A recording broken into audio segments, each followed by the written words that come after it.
O teu avesso, o avesso da lenda. Texto de Eliane Brum sobre a coluna Prestes. Conta para nós como foi. Quando eu me propus a contar essa história, eu imaginava, Bujanra, que eu ia encontrar histórias assim, pitorescas, engraçadas, às vezes tristes, desse caminho. E eu refiz a marcha 70 anos depois e, de novo, a história da escuta. Eu comecei a ouvir histórias que eu não imaginava.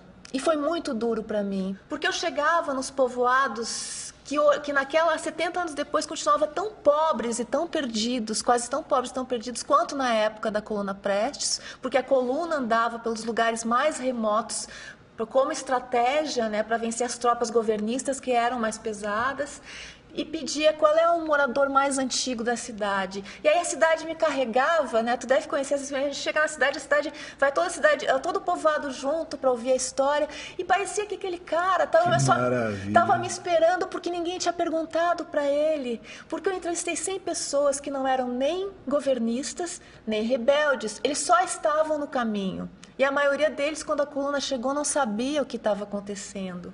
E aí eu comecei a ouvir histórias que eram muito diferentes do que era contado. Histórias de estupros, de saques, de assassinatos, de tortura. Hoje me parece muito óbvio.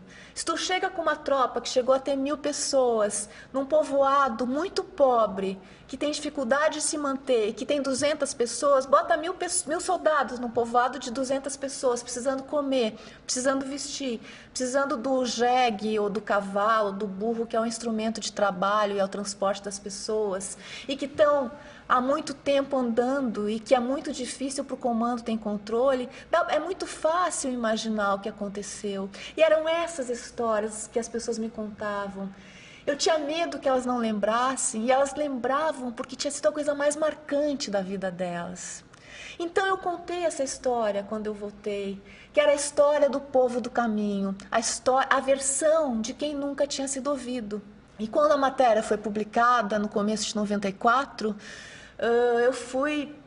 caíram de pau em cima de mim, dizendo que enfim, que eu estava a serviço da direita, que os velhinhos que eu entrevistei eram gagás, que nada daquilo existia.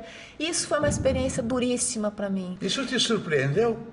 Me surpreendeu. Eu era muito jovem e eu não imaginava. Hoje não mais. Hoje não mais. Nada mais. Mas aí, no final dos anos 90, foram abertos os arquivos do Juarez Távora, que era um dos comandantes da coluna na Fundação Getúlio Vargas.